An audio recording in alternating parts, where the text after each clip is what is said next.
Ada lagi yang baru meninggal, yang kemarin mengaku sebagai malaikat Jibril. Nah, siapa dia? Kita niatnya bukan untuk mengata-ngatai, tapi niat kita dalam hati kita niatkan agar kita tidak seperti dia, gitu kan? Itu tidak termasuk hibah. Yakinlah Bapak Ibu. Saya tanggung jawab. Ya, kita semuanya hibah kan? Kalau nak nurut ini, ngapain ngurus? Ngapain Fir'aun? Ya, ngapain Abu Lahab? Ngapain bukan itu? Ngapain? Tapi apa? Niat kita agar kita tidak menjadi seperti mereka. Untung kata kawan, dia ngaku malaikat Jibril. Kalau dia ngaku malaikat maut, kalau dia ngaku malaikat maut, nah kacau, ya. Kacau balau, takut galung lagi kamu.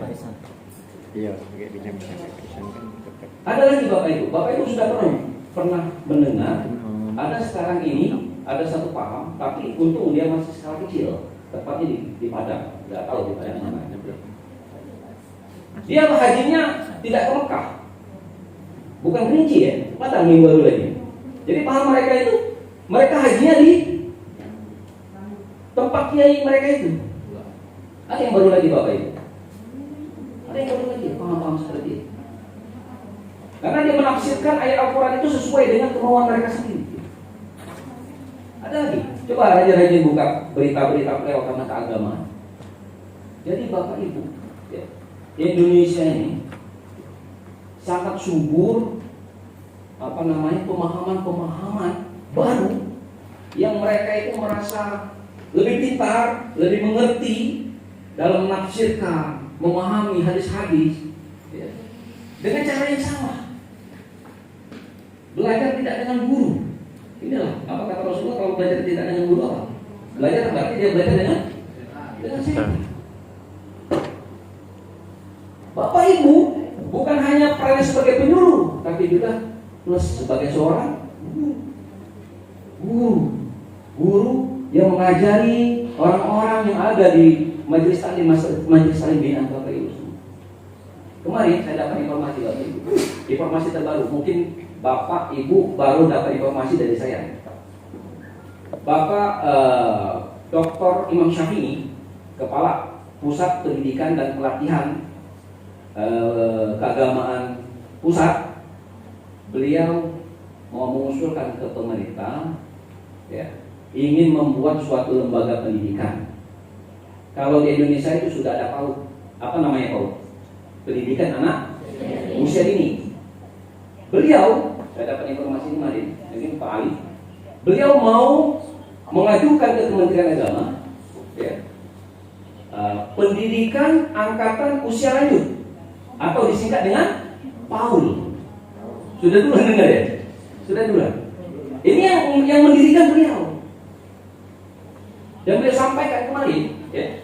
Dia sampaikan kemarin, ya, kalau di Indonesia ini sudah ada PAUD. Nah, pendidikan untuk orang-orang yang semasa hidupnya sibuk dengan bisnis, jauh dari masjid, ya, jauh dari majelis taklim dan sebagainya. Nah, beliau mau membentuk sebuah yayasan, ya, sebuah lembaga pendidikan yang bernama PAUD tadi. PAUD. Dan itu nanti akan dibarengi dengan regulasi hukum. Apa pandangan beliau? Sehingga beliau itu sangat tertarik untuk membuat lembaga PAUD itu. Karena begini Bapak Ibu, karena di Indonesia ini banyak orang yang sudah di usia senja, masih saja tidak sadar-sadar, masih saja sholat ke masjidnya itu setahun sekali atau 2 tahun sekali, 2 kali setahun, bukan 2 tahun sekali Pak. Idul Fitri, Idul Adha. Nah, beliau ingin membuat lembaga itu dengan tujuan apa? Ingin membina mental keagamaan orang-orang yang sudah usia lanjut. Jadi ditanya oleh peserta, Pak Dokter, kalau saya nanti itu sudah berdiri, apakah tidak jauh beda dengan pendidikan orang jompo? Nah, beliau jawab, berbeda. Kalau orang jompo itu ya khusus seluruh agama masuk di sana. Nah, ini khusus untuk orang yang beragama Islam saja. Yang pertama. Yang kedua, pesertanya ini bukan orang yang ditinggalkan di asrama, Mereka seperti anak sekolah saja, pulang pergi ke lembaga itu.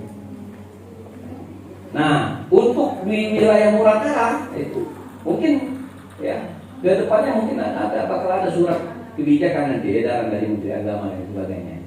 Siap-siap saja Bapak Ibu. Ya, sebagai penyuluh. Nah, harapan saya para penyuluh-penyuluh PNS maupun non PNS yang ada di Murakaran ini ya maju ke depan sebagai penggerak lembaga atau yayasan PAUD tadi ya, itu sekarang lagi digodok kata Bapak Dr. Imam Syamil.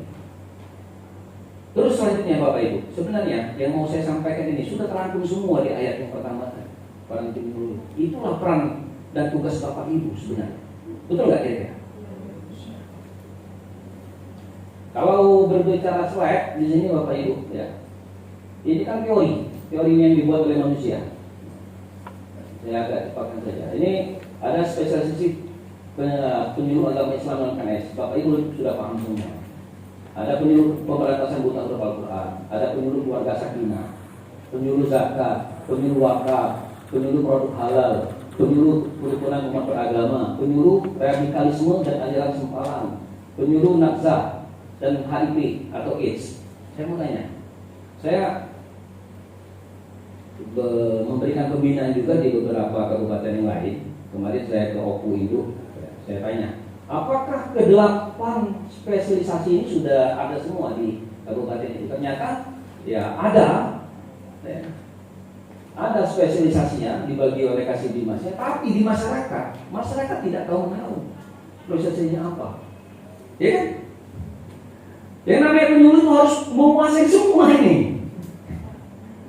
Apakah ketika Bapak Ibu terjun ke masyarakat, ada orang bertanya tentang zakat, Pak, gimana zakatnya untuk bulan Ramadan ini, untuk Idul Fitri tahun ini? Apakah 2,5 kg beras atau 2,8? Minta maaf Pak, saya ini bukan penyuluh zakat, saya ini penyuluh keluarga sakinah. Jadi aku tidak bisa jawab. Apakah seperti itu di lapangan? Tidak kan? Karena masyarakat juga yang namanya penyuluh, yang namanya ustadz, ustazah, kiai, dianggap bisa semua, betul kan? Terjun di masyarakat, hadir di majelis taklim, hadir di acara orang meninggal, walimatul urus, walimatul khitam, pasti duduk, suruh baca yasin, mimpin yasin, mimpin tahlil. Apakah ketika ada orang meninggal minta tolong sama kita, Pak Ustaz, tolong Ustaz, diurus jenazah, dari memandikan, mengkafani, menyolatkan, sampai menguburkan, sampai baca talqin. Biasanya kan? Ya. Minta tolong sama Bapak Ibu sebagai penyuluh yang ada di kecamatan Bapak Ibu masing-masing. Apakah Bapak Ibu akan menjawab? Tidak, saya bukan bagian mayat. Saya khusus menyuluh bagian HIV AIDS. Wah. Kebetulan mati AIDS. Pak, kebetulan yang meninggal ini AIDS. Kena juga masih. Ya ini, coba, pasti sudah dibagi spesialisasinya. Siapa yang bertugas sebagai spesialisasi non PNS yang penyuluh pemberantasan buta huruf Al-Quran? Coba angkat tangan. Ada ya? Satu, yang di spesialisasinya? Yang spesialisasinya sebagai penyuluh keluarga sakinah? Ada ya? Saya mau ngecek aja, apakah sudah terpenuhi semua ya, 8 spesialisasi ini. Yang ketiga, penyuluh zakat. Ya, ada 2 orang. Penyuluh produk halal. Ada 2 orang. Wakaf. Ya, BWI ini Pak ya, badannya keren sekarang. Badan Wakaf Indonesia. Lagi viral nih di Palembang itu. Kenapa viral? Karena pertama kali di launching di Geraha Praja kantor Gubernur Sumatera Selatan, orang terkaya di Palembang itu Pak Haji Halim langsung ngasih uang 100 juta wakafnya. Ngasih uang 100 juta, hebat ya. Lagi viral ya kalau masalah wakaf. Selanjutnya penyuluh produk halal. Ada yang spesialisasinya produk halal? Tidak ada ya. Yang spesialisasinya penyuluh kerukunan umat beragama, FKUB. Nah, ini beratnya tugas FKUB ini. Yang spesialisasinya penyuluh radikalisme dan aliran sempalan, 1, 2, luar biasa. Berhadapan dengan orang-orang, ya, orang-orang hebat, orang-orang yang sulit terbantahkan gitu ya. Yang terakhir penyuluh nafza dan happy age. Oh, ya, ada tuh, Bapak. Ya, 1 orang. Yang tidak angkat-angkat penyuluh apa? Ada banyak yang tidak angkat-angkat. Enggak tahu, enggak paham spesialisasinya apa. Coba yang kita angkat-angkat tadi, sekarang angkat. Maluan. Nah, ini yang disoroti oleh kepala bidang kita, Pak Purloro. Pak Purloro, tolong ketika Pak Didi menyampaikan materi di daerah, tanya mereka itu spesialisasinya apa? Apakah mereka sendiri tidak paham tentang spesialisasi mereka? Nah, diunggah, diketuk pemahamannya sehingga mereka tahu, oh saya ini sebenarnya spesialisasi ini di SK atau di pembagian tugas di kabupaten kota. Tapi ya walaupun spesialisasi misalnya spesialisasi saya sebagai penyuluh wakaf atau zakat, tapi saya harus bisa menguasai semua. Itu pesan Pak Purloro. Jadi Bapak Ibu tidak hanya memberikan penyuluhan itu di nomor 1 ini saja. Penyuluhan pemberantasan buta huruf Al-Quran.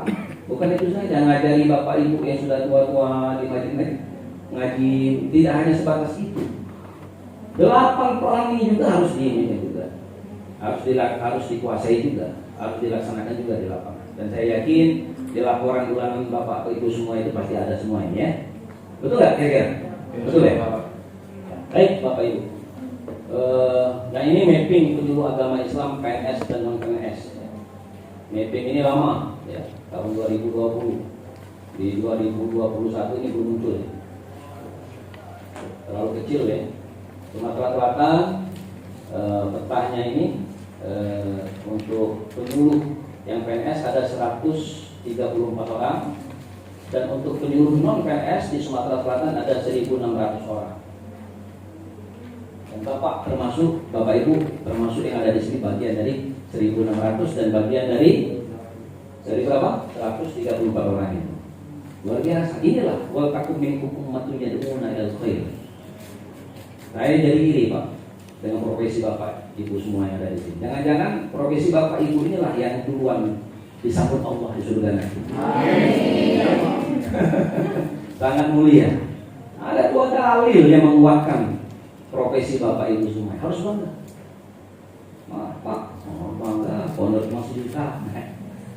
Pak, Bu, kalau saya tidak salah, dulu honornya bukan 1 juta ya, 500.000 kan?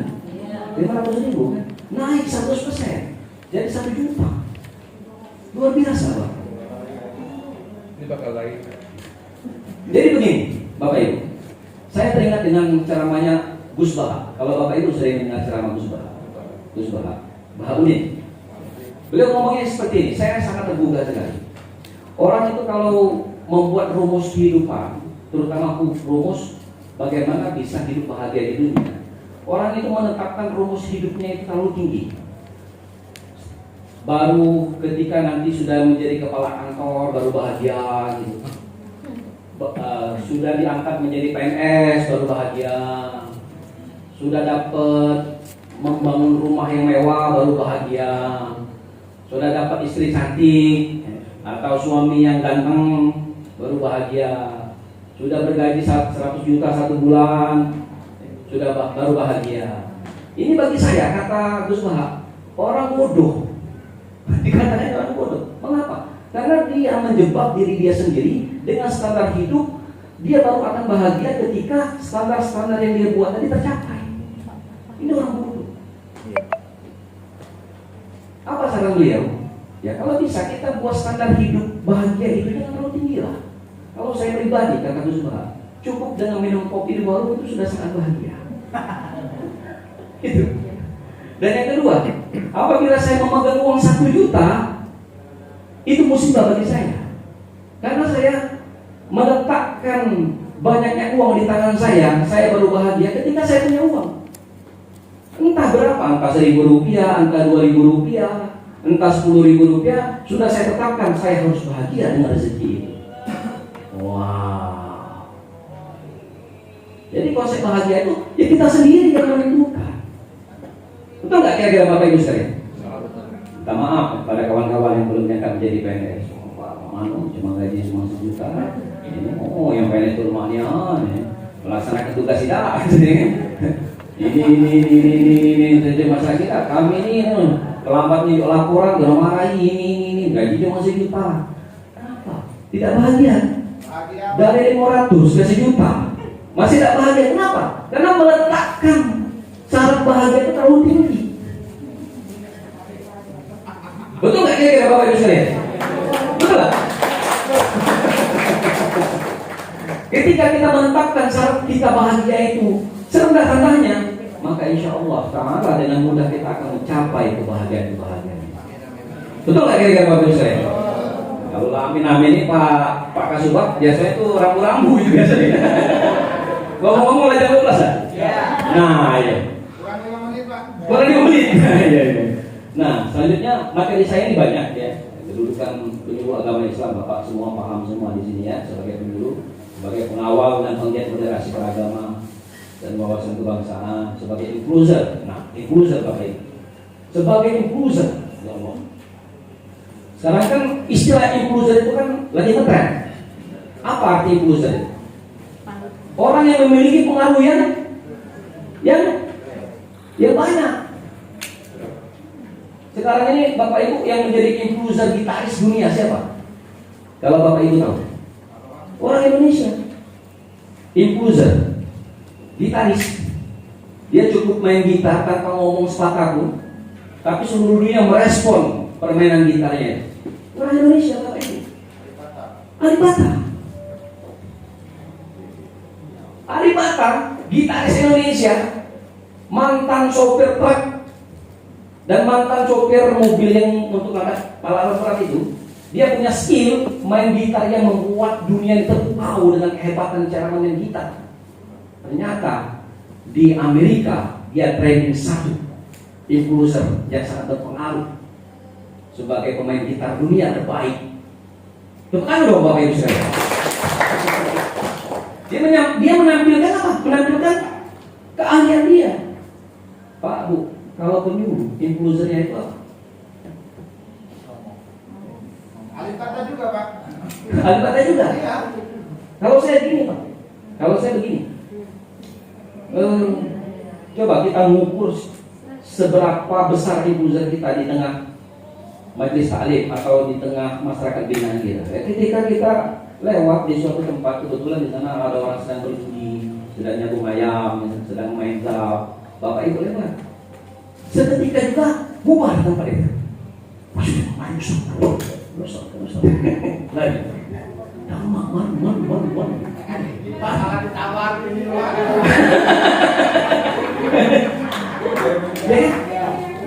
Ketika Bapak Ibu terjun ke masyarakat memberikan materi, ceramah dan sebagainya, berduyun orang hadir di sana. Sampai jempol, sampai masjid itu tidak kuat-kuat. Sampai ada yang naik papan lapu, yuk bisa ceramah. Itu Bapak Ibu, luar biasa itu ibu sudah tingkat tinggi. Tapi sekali lagi Bapak Ibu, jangan sampai menerapkan konsep kebahagiaannya. Aku baru bahagia sebagai penyuluh ketika seluruh orang mendengarkan ceramah. Jangan, salah itu. Salah. Dari 100 orang hanya 1 saja yang mendengarkan ceramah kita, cukup kita bahagia. Itu saja. Apa problem di masyarakat? Kita ini kan sebagai penyuluh sering kali begini. Pada suatu waktu tertentu kita begitu berapi-api bersemangat untuk menyampaikan ajaran-ajaran agama. Ketika kita diserang, keluarga kita diserang apa? Diserang. Ustaz ini baca nih yang dicerang. Bini udah dewek dari itu ke pasar pakai daster. Ustazah itu bacanya ngajak guru ngaji. Laki udah dewek berjudi. Kiai, betul ada dari masyarakat. Ada saja orang menyerang kita, tidak kita langsung keluarga kita. Betul ada yang Bapak bisa. Apakah semangat dakwah Bapak Ibu harus turun mengikuti keinginan mereka? Katakan tidak. Oh, jangan pernah mengatakan kita say to no. Iya, say to no to drop. Ya kan? Saya teringat keluarga Rasulullah itu orang Islam semua. Tidak. Yang berikutnya Bapak Ibu, ya. Apakah setiap kita ngomong itu harus diikuti semua apa yang kita ajarkan kepada masyarakat? Tidak. Kita tugas kita apa? Menyampaikan. Ud'u ila sabili rabbika bil hikmah wal mau'izatil hasanah wajadilhum billati hiya ahsan. Pesan saya Bapak Ibu, sampaikanlah ajaran agama kita penuh dengan hikmah. Jangan menghujat, mengata-ngatai, menghina agama. Biarkan mereka dengan keyakinan mereka. Dan Rasulullah pun seperti itu. Lakum dinukum waliyadin. Ketika agama kita dihujat, apakah kita harus harus menghujat ulang? Tidak. Biarin aja mereka dengan kebodohan mereka. Lain lagi. Nah, Indonesia adalah menurut survei negara yang bukan berasaskan Islam, tapi hampir seluruh landasan hukum negara itu berlandaskan Islam. Negara yang bukan berdasarkan agama Islam, bukan paham Islam, tapi hampir seluruh isi-isi undang-undangnya mengambil dari Al-Quran. Kita ingat Bapak Ibu, kita bukan agama Islam. Kita bukan negara Islam maksud saya.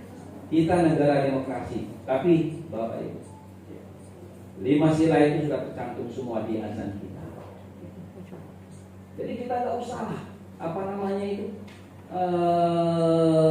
kebakaran jenggot ketika ada orang menyerang kita. Maka memang tujuan mereka untuk menghancurkan kita dengan diadu domba, dengan disebarkan fitnah dan sebagainya. Sehingga apa? Indonesia kolap, kacau. Bapak Ibu sudah membaca berita, sudah dengar, sudah lihat berapa negara Islam yang sudah hancur di dunia ini? Berapa paham-paham yang kita lihat label dan benderanya Islam, tapi di balik itu justru menyudutkan Islam sendiri. Nauzubillah min dzalik. Oke, Bapak Ibu. Sudah jam 12, sudah lewat ya? Sudah lewat ya? Oke. Sudah persingkat saja Bapak Ibu. Nah, di sini kalau saya mau jelaskan terlalu banyak. Ya, ini contoh saja nih, contoh konflik peran penyuluh di masyarakat. Ya. Penyuluh agama Islam Kota Yogyakarta pakai APD. Artinya apa di sini? Ya, dia bantu pemerintah untuk apa? Untuk bertugas sebagai gugus tugas COVID-19. Ya. Nah ini Pak Jalur ini apa nih tugasnya? Terlalu kecil itu biasanya. Nah yang terakhir ini penyuluh-penyuluh yang ada di OI yang diketuai oleh Ustaz Hanafi. Desa Paknya itu Pak. Iya. Paknya penyuluh anak kita. Penyuluh iya itu Pak Ustaz Hanafi. Dia juara 1 kemarin Pak penyuluh teladan Ustaz Hanafi. Ini beberapa MOU lintas sektoral penyuluh agama Islam. Ya. Selanjutnya itu naik lagi ya. Nah, peranan penyuluh agama terhadap tercapainya sikap moderasi beragama dan wawasan kebangsaan ini inti kita. Inti pengurus taman beragama. Nanti dibaca saja, ini Bapak Ibu sekalian. Ini hanya teori-teori, ya, teori-teori yang Bapak Ibu sudah paham semua, tidak perlu nah habis. Thank you ya. Jadi Bapak Ibu, ketika Bapak Ibu down untuk melaksanakan tugas sebagai penyuluh itu, boleh nggak saya kasih satu tips? Boleh nggak? Karena kasus kita sama. Bapak Ibu, ya, ketika ada orang menyerang, itu pun siapapun juga di Indonesia ini, di dunia ini pasti diserang. Ya, karena apa? Bainal haq wal batil itu tidak pernah bercampur. Ya, saya teringat dengan satu nasihat dari teman saya. Kebetulan beliau saya katakan syahidnya di Syria. Dia kuliah di Syria. Kebetulan ada peluru nyasar waktu ada pemberontakan, jadi dia tewas di sana. Sebelum dia berangkat, dia seorang dai yang hebat kalau menurut saya. Dia kasih satu tip bagi saya. Tipnya begini, Dad, kalau inti merasa down ketika menyampaikan kebenaran masyarakat, pakai biaya, bukan untuk dibaca, bukan untuk diamalkan. Jadi renungan, dibaca juga boleh. Apa bunyinya?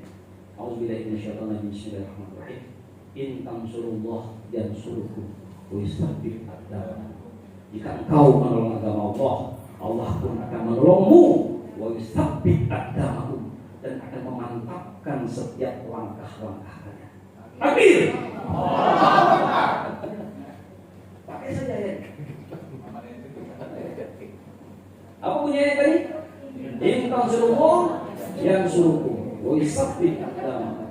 Ketika engkau menolong agama Allah, jika engkau menolong agama Allah, Allah akan menolongmu. Terbukti, dulu 500 orangnya, sekarang 1 juta. Betul ya gitu? Di bulan Ramadan ini kita minta kepada Allah Subhanahu Wa Taala melalui Pak Kasubag. Ya, nanti Pak Kasubagnya menyampaikan ke Pak Kabid. Pak Kabid ini nanti menyampaikan ke Pak Direktur. Pak Direkturnya nanti menyampaikan kepada Pak Menteri. Pak Menteri nanti menyampaikan di Senayan. Kabarnya sekarang lagi digodok. Salah satu yang digodok oleh Pak Menteri sekarang adalah kesejahteraan para penyuluh. Bukan isu. Saya baru baca beberapa agenda beliau.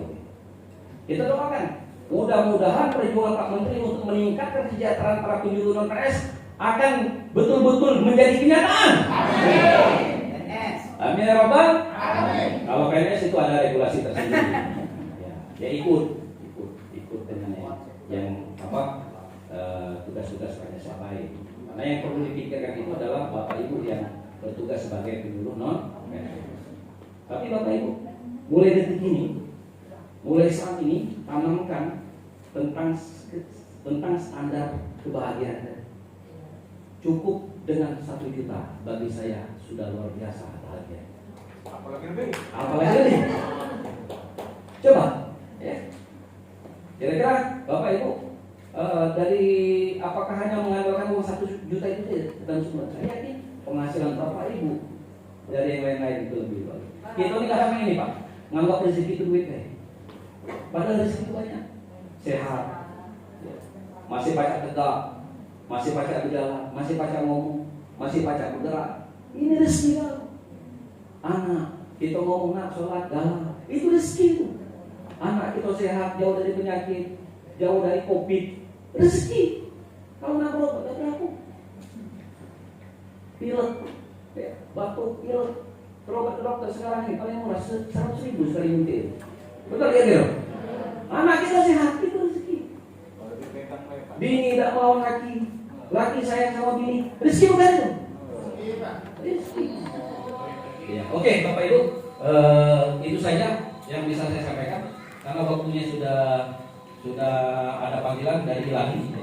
Kayaknya sengaja kalau peserta ini.